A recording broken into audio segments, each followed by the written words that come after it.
Si no queremos diálogo, tenemos la violencia. No, es una metáfora. O diálogo, o bombas, o violencia. Y esa es la historia humana. O guerra o paz. Y la paz se basa en el diálogo, en el intercambio. Diálogos en griego no quiere decir ser tertuliano de medio pelo en televisión. Esos no son dialogantes. Diálogos quiere decir a través de la palabra, logos, razón, discurso. Día, a través del diálogo podemos entendernos. Y si no nos llegamos a entender, tenemos que hablar del disenso. El disenso es lo contrario del consenso. Consenso es acordar. Disenso es decir que estamos en desacuerdo, pero racionalmente, no matándonos, no eliminando al enemigo. ¿Cómo puede ser que uno de un partido político quiera matar al otro? No, es de un partido político y el otro es de otro partido. Usted es de tal, yo soy de cual. Pero no por eso nos matamos, no nos exterminamos. Un político no es un ángel exterminador que mata a los otros. No puede ser eso. El diálogo es la única forma de convivencia y de respeto mutuo. Por tanto, la educación ética. ¿Os acordáis, algunos de los que estáis aquí, de una asignatura que se llamaba Educación para la Ciudadanía? ¿A alguno les suena esto o no les suena? Pues se la han cargado. Ya no existe, ¿verdad? No existe. ¿Para qué educar a los ciudadanos? Eso es una tontería, es adoctrinamiento, ¿no? Eso es adoctrinar. No es adoctrinar. Educar a los ciudadanos es ayudarles en el diálogo, en el pensamiento crítico. Diálogos es una palabra griega preciosa. ¿Cómo se llama toda la obra de Platón? Diálogos. Y os puedo citar muchos más. A lo largo de la historia de la filosofía, casi todos los filósofos dicen diálogo, diálogo, diálogo. Todos los filósofos. Es que un filósofo que no dialoga, ¿qué es? Un autócrata, un tirano. Los tiranos no hablan, mandan. Pero los demócratas tenemos que hablar y tenemos que debatir y tenemos que intercambiar razones y emociones. ¿Eh? Yo no creo en una ética puramente racional abstracta. No, no, no. La ética entra en los sentimientos. Un señor que se llamó Adam Smith, en el siglo XVIII, un gran economista inglés, que influyó mucho en David Hume, otro gran filósofo escocés, decía, hay que educar los sentimientos morales. Porque todos los que estáis aquí, yo y Pablo, somos seres humanos. Pertenecemos a una gran familia. ¿Cuál es nuestra familia de la humanidad? Y tenemos que tener simpatía. Simpatía en griego quiere decir que yo sufro contigo y tú sufres conmigo. El compadecerse no es ninguna tontería, es padecer con el otro, es sentir con el otro, es sufrir con el otro y es alegrarte con el otro. Compadecer es saber disfrutar con el otro y saber sufrir con el otro. Y es una palabra preciosa. Ahora se dice mucho empatía, ¿verdad? Todo el mundo habla de empatía. La palabra griega profunda era simpatía, simpatos. Yo sufro contigo cuando te quiero o cuando te considero que eres de la familia humana, porque todos los que estáis aquí y los que están en Senegal y en el Sáhara son de la familia humana, ¿o no? ¿O es que son animales? ¿O es que son bestias? ¿O es que son dioses, como decía Aristóteles? No hay ni dioses ni bestias, somos humanos. Animales humanos, animales lógicos y animales políticos. Y yo siempre le digo a Aristóteles, aunque ya no me conteste, siempre le digo a Aristóteles, animales éticos, animales políticos, animales lógicos, él decía racionales, logos, ¿no? Con logos, animal racional, animal político y animal ético. Yo defiendo la animalidad ética. Somos una especie y provenimos de la evolución animal, pero somos un homo sapiens capaz de razonar, capaz de dialogar, capaz de dejar las armas para armarnos de razones. Armarnos. La palabra es muy bonita, pero es armarse con las manos vacías de razones, de inteligencia, de emociones. Por tanto, hay que educar éticamente. La educación para la ciudadanía se la ha encargado un gobierno y es un error. Hay que saber educar para la ciudadanía. Y lo dice muy bien Esther, en matemáticas, en física, en biología, en economía. Se puede educar éticamente a través de todas las materias. A través de todas, porque en todas hay valores. Y un profesor nunca es neutral. Esa es una mentira. No hay profesores puramente neutrales, porque tú te posicionas en la vida y en la sociedad. Y mi forma de hablar es una forma de decir las cosas, ¿no? De comunicaros. Si yo vengo aquí y me pongo una estatua de sal, bla, bla, bla, bla, bla, bla, y suelto los apuntes de que rollo, ¿no? No es soltar los apuntes, es comunicar, es empatizar, es simpatizar con el alumnado, es comunicar. Porque comunicar, esa es una palabra preciosa, es comunicar con alguien, es estar con él, comunicar. Lo otro es hablar por hablar. Y yo he conocido amigos míos, yo he sido 40 años profesor, que llevaban los apuntes amarillos ya a clase. ¿Qué haces con los apuntes de hace 20 años? Y se enfadaban conmigo. Y pues no, eso no es comunicar. Los apuntes de amarillos, que parecen legales, digamos, ¿no? Muy bien. Seguimos. Si vis pacem para verlo. Lo siento por los latines, pero es que me surge, ¿no? Me surge. Porque esa frase alguien no sabe lo que significa, ¿verdad? Seguro. Nadie se atreve. Si quieres la paz, prepara la guerra. Y yo le contesto al final de esta diapositiva, si vis pacem, para verbum. Si quieres la paz, utiliza la palabra. Prepárate la palabra. Prepárate para saber hablar. Un alumno que no sabe hablar en público puede tener timidez, puede tener, bueno, ciertas cosas, cierto recelo, cierto miedo, pero tiene que aprender. A mí me enseñaron de niños, lo digo sinceramente. A los 12 años me decían, tú sal a hablar aquí delante de una sala llena de gente. A los 12 años, a los 13. Y me subían a un púlpito incluso. O sea, tenía que hablar. Y así he salido, que no paro de hablar, claro. Así he salido que me gusta hablar y me gusta decir las cosas. ¿Por qué? Porque hay que transmitir lo que crees, lo que piensas, y hay que razonar. Y a los alumnos hay que enseñarles a hablar. Lo ha dicho también el otro compañero, ¿no? Las metodologías activas, ha dicho el decano. Hay que enseñar a hablar en público, a debatir, a dar argumentos, a razonar. En la Olimpiada de Madrid hacemos eso, debate. Hacemos también disertación y hacemos dilemas éticos. Todos los años, llevamos 11 o 12 años ya. Yo participé en las primeras, ya no tengo tiempo para eso. En una Olimpiada Filosófica donde se hagan debate. Ojalá hagáis Olimpiada Filosófica en Canarias. Ojalá, una Olimpiada a nivel de las islas, donde debaten, donde hagan dilemas éticos, donde hagan disertación. Es un método activo también muy importante, saber razonar. Si dis pacem, para ver, perdón. No prepares la guerra. Si quieres la paz, lucha por la paz. ¿Y cómo se lucha por la paz? Dialoga, razona, intercambia ideas, intercambia sentimientos, empatiza, simpatiza con el otro, con el diferente, claro. Porque si yo, Pablo y yo estamos de acuerdo ya, no tenemos mucho que hablar, ¿no? Pero con el que es diferente a mí, ten cuidado. Con el que, si yo soy racista, ¿qué pienso del negro o de la negra? Si yo soy sexista, ¿qué pienso de las mujeres? O misógino, ¿no? O si yo soy, yo qué sé, me considero rico del barrio Salamanca en Madrid, no sé cuál es el barrio más chic de aquí, de Las Palmas, pues desprecio Vallecas, desprecio Fuenlabrada, desprecio el sur de Madrid, ¿no? No se puede vivir así.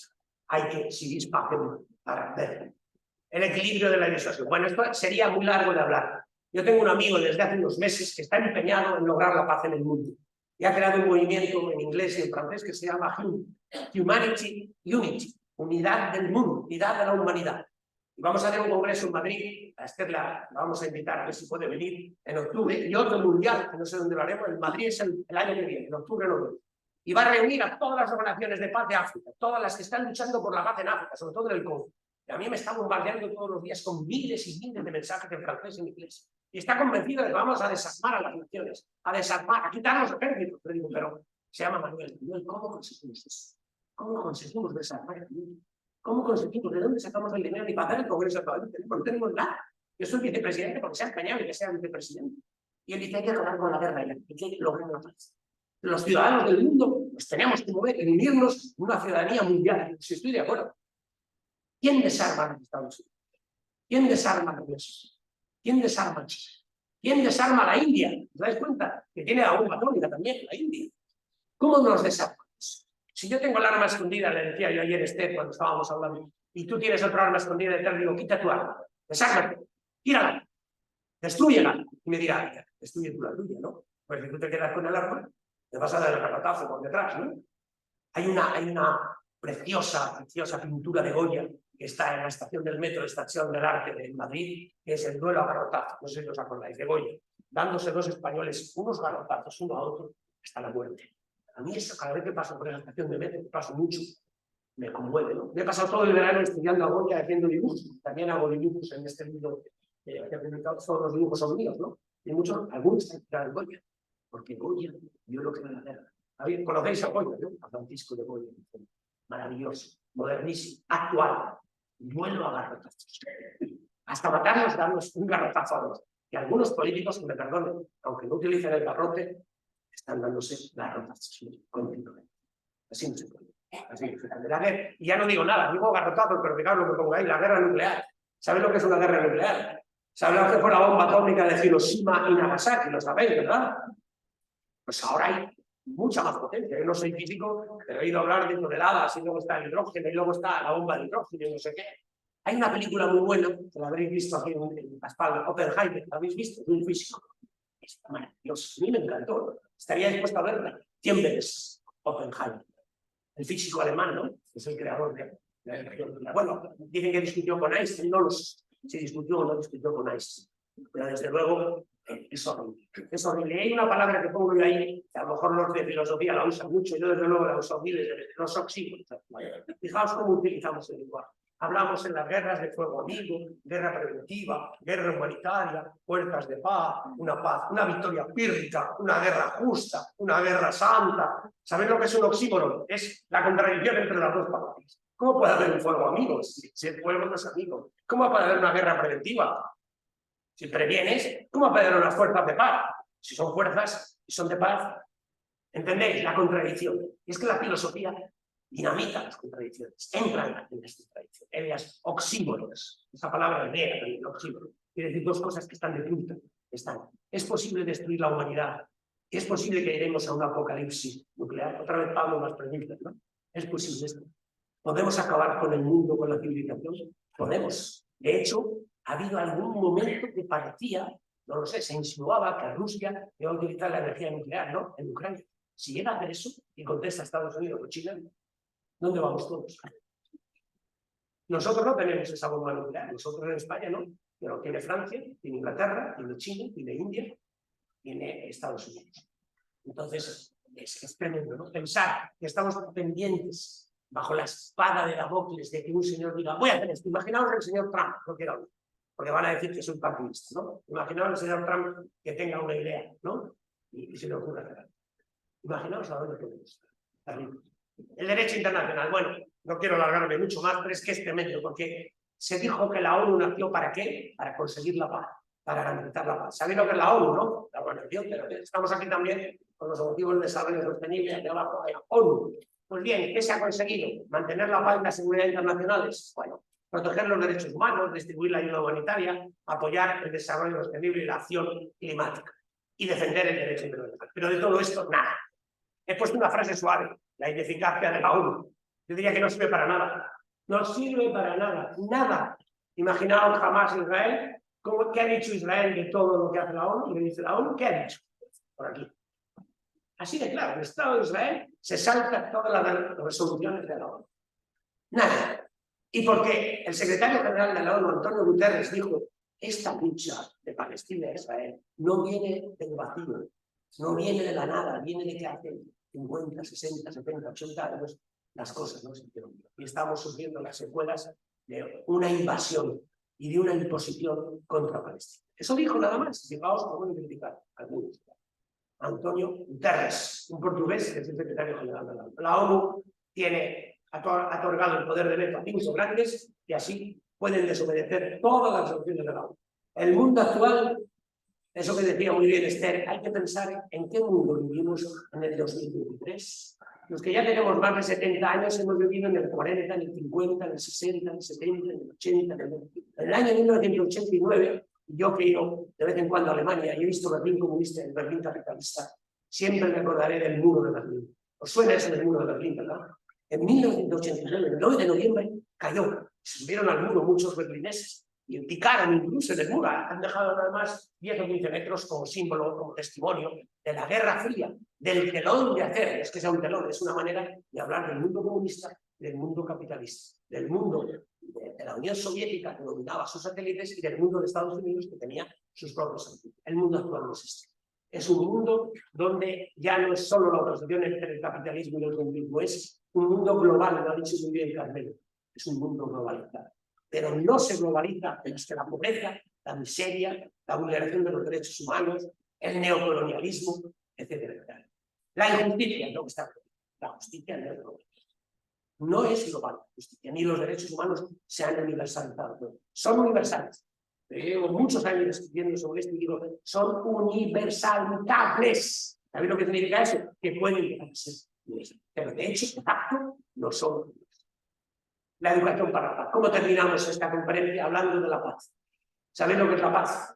¿Y sabéis cómo se educa para la paz? En el libro, un amigo mío vasco que vive en Málaga, que fue perseguido por ETA, en Gesto por la Paz, un grupo que se llamaba Gesto por la Paz, y se marchó a Andalucía. Vinaburo escribe aquí Educación para la Paz. Es escuelas, red de escuelas de paz, ¿sí? Y lo tiene por toda Andalucía.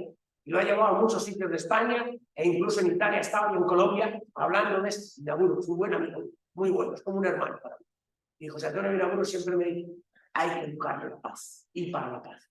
Pero para eso la escuela, el director, la directora, la junta de directivos, la asociación de padres, todos tienen que crear escuelas de paz.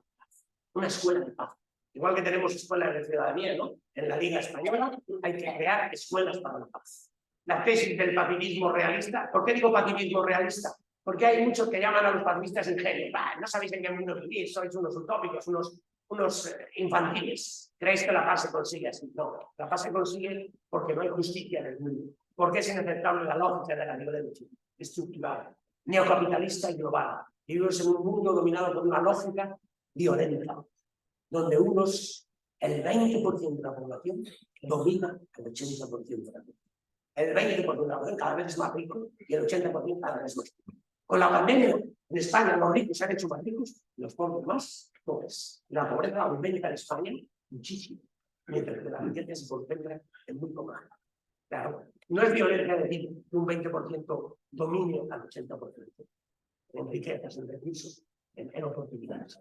La violencia se origina en la mente humana. Eso lo dijo Einstein ya hace muchos años. Albert Einstein dijo: yo me comprometo a hacer la fisión del átomo de los neutrones. Pero eso es más fácil de quitar los beneficios de la mente humana. Eso lo dijo Einstein. Es mucho más difícil extirpar los perjuicios que hacer una fisión del átomo nuclear. Ahí está la idea. Los discursos de odio, habéis oído hablar de discursos de odio, no sé si en clase lo han dicho. El que odia al diferente, porque sea por raza, por sexo, por color de la piel, por lo que sea, por religión, eso es un odio, es un discurso de odio. Si vis pacem para bellum, no, en absoluto. Si vis pacem para bellum. Diálogo y diplomacia justa. La diplomacia tiene que sustituir la guerra. Por eso cuando hay guerra, los diplomáticos no existen. No hay diplomacia. ¿Cómo puedes hacer diplomacia cuando te están amenazando con una bomba delante de ti?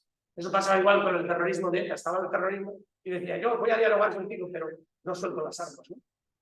Entonces, ¿cómo dialogo contigo si me están apuntando con una metralla? ¿Cómo puedo dialogar? Desármate. Rechaza las armas, rechaza la violencia y podemos hablar. Así que termino. No es mía la idea es de Federico Mayor Zaragoza, que ha hecho el prólogo de este libro y fue director general de la UNESCO 12 años, un español. Todavía vive en Madrid, es una extraordinaria persona, y escribía esto ya muchas veces: si vis pacem para bellum. Vale, muchas gracias.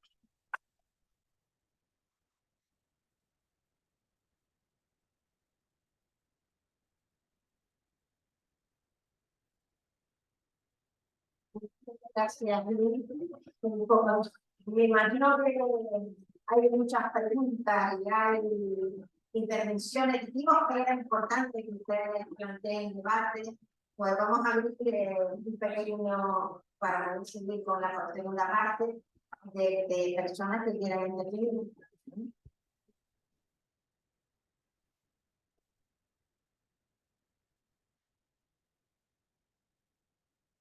Hazte para acá porque la luz, si no, no te cogemos.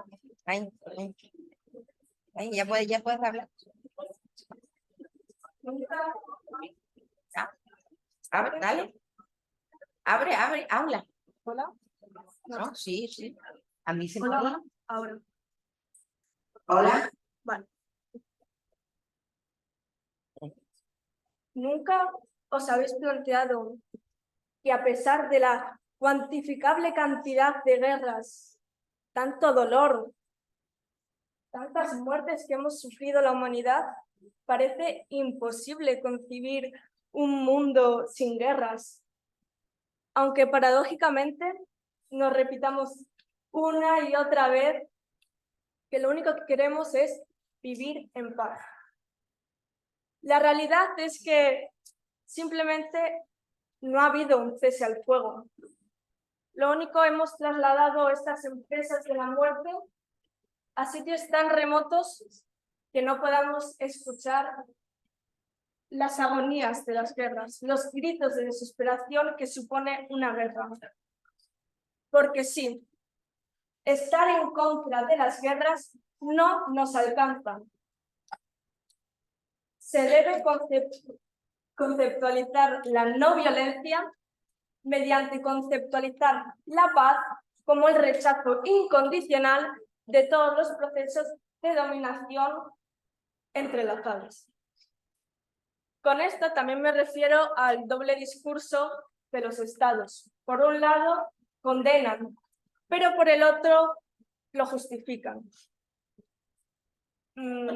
Estas justificaciones pueden ser mediante a que esa justificación se esconde del orden y virtud cuyo actuar termina siendo justificado como un deber moral al servicio de las normas económicas, políticas y socioculturales convencionales. Voy a nombrar a un filósofo reconocido que se llama Piotr Kropotkin.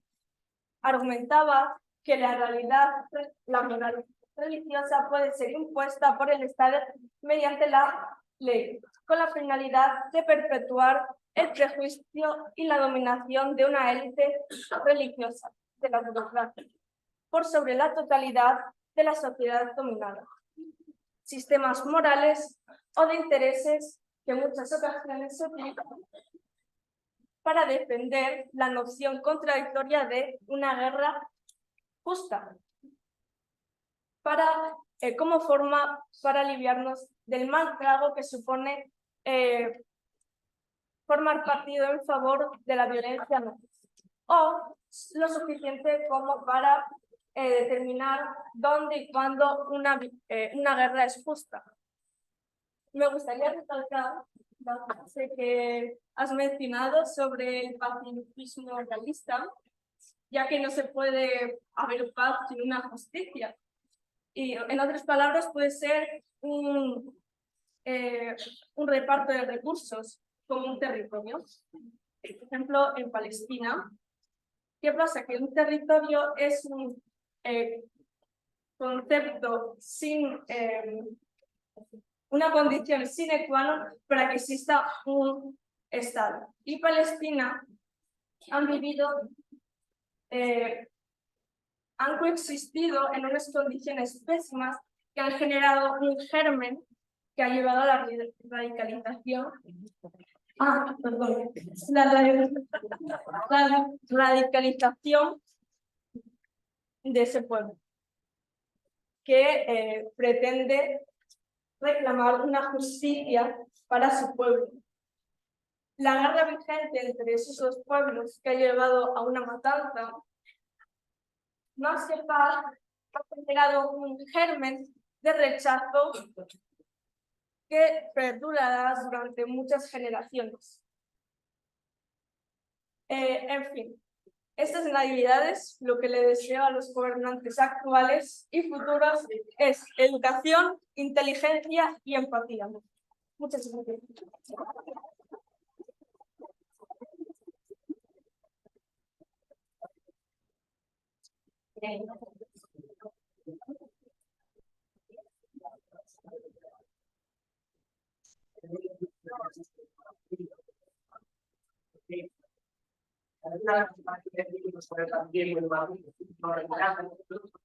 Abajo las armas, abajo la gran madera era una pacifista austríaca del principio del siglo, no me acuerdo ahora el nombre, era un nombre alemán, austríaco.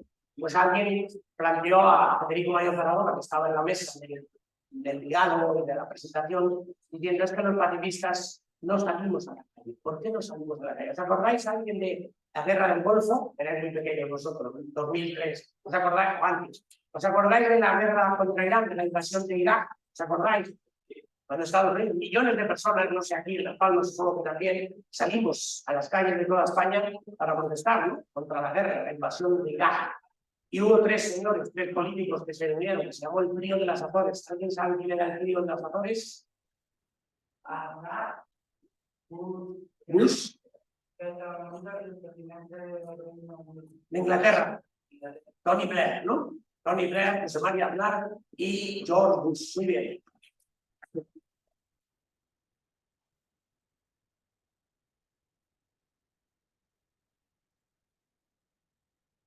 A ver, ¿alguien más que quiera comentar algo? ¿Alguien más?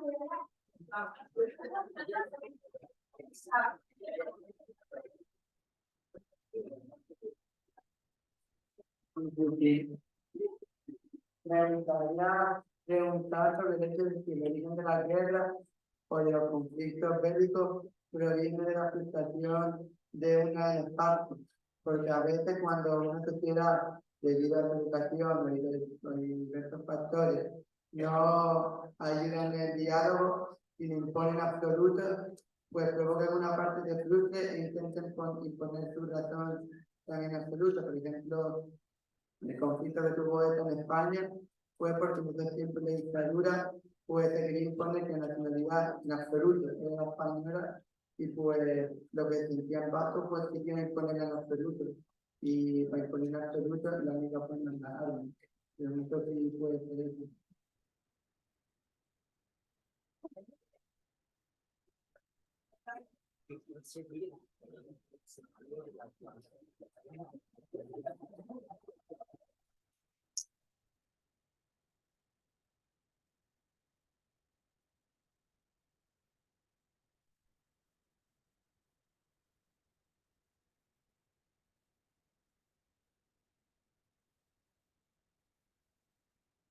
Lo que planteas, según me comentaba Pablo, que no te había entendido bien la pregunta, es, has planteado el caso de ETA, ¿no? Frente a la dictadura franquista, ¿no? Es una rebelión militar, se llamaba ETA militar, que era un ejército de guerrilleros que estaba por todo el País Vasco, por Francia, por España, y matan a mucha gente. ¿Pero a quién mataba ETA?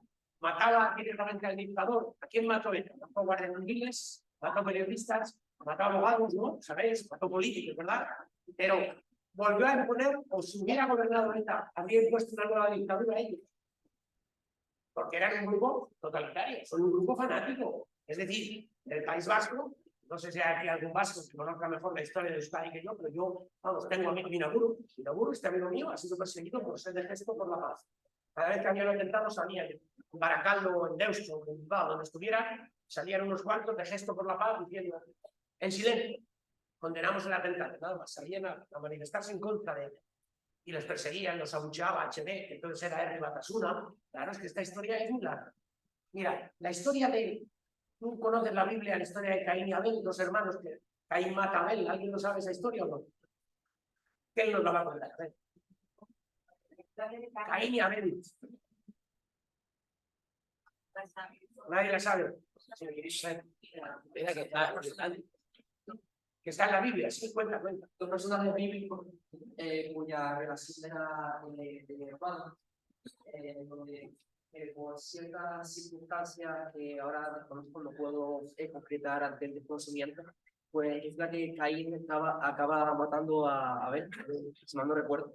Sí, Pero fuera de eso no sabría decir más detalles, pero básicamente lo general es así. Sí, dos hermanos entre Dios y Abel, parece que prefiere a Abel porque trabaja bien, como es bien, pues feliz, y a Caín sale todo mal, en la tierra, en el canal, en todo le va a ser mal. Entonces con el día y con otros, cada vez más, que un día matas. No sabemos el primero, es una leyenda, es un mito, como tantos mitos hay en la Biblia, como hay en Grecia, como hay en Roma, mitos hay todos, también hay mitos.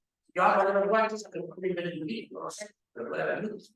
¿No? Es decir, leyendas no están certificadas por la historia, los evidentes, pero que sirven para que el hombre piense en cosas que pueden suceder, que pueden llegar a ser verdad.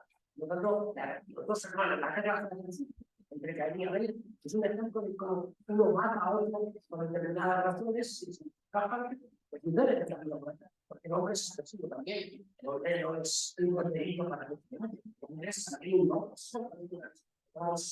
somos corderitos y somos los también, en gran medida o en menor medida. Por lo tanto, esa historia demuestra que la violencia viene de los sitios. La violencia es más intensa. Vale, antes que nada quería aclarar que honestamente tengo mucho pudor escénico, pero intentaré hacerlo lo mejor posible.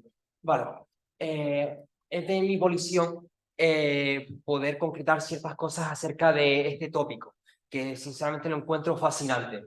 Primero, hay que concretar que muchas veces hablamos de la paz como tal, pero no tenemos en cuenta que la paz es un conjunto de dos elementos principales. Uno de ellos es claramente la armonía, la estabilidad, pero después el otro es la justicia. Y ahora, yo quería inquirir un poco en ese tema, que a mi juicio es algo pertinente, es mandatorio que hiciéramos un análisis acerca de este concepto, porque muchas veces tenemos nociones muy discrepantes. Por consiguiente, se ha de tener un consenso, hay que tener una especie de justicia común para poder llegar a ese equilibrio, a esa armonía. Yo tengo entendido que la justicia muchas veces puede ser descrita como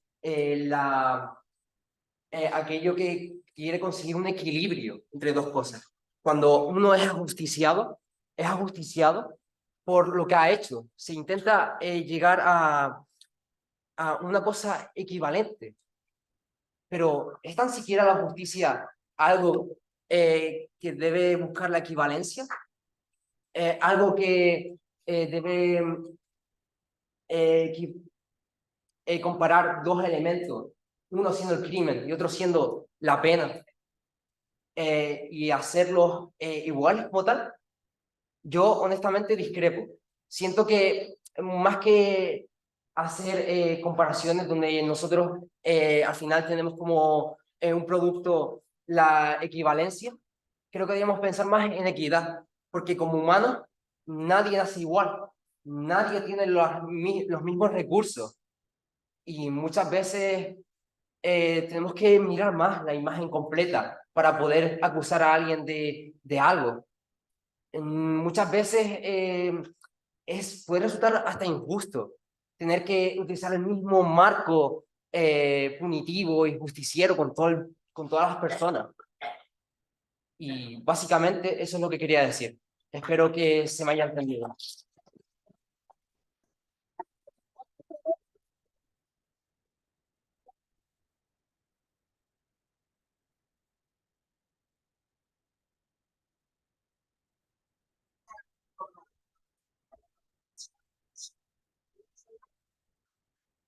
Para vuestras preguntas en clase con vuestros profesores o profesoras, analizar lo que significa ser un justiciero. ¿Quién es alguien justiciero? ¿Cuándo se dice de una persona que ejecuta un modo de justicia que llamamos justiciero? No sé si habéis oído esa palabra, ¿eh? Que no es lo mismo que ser justo.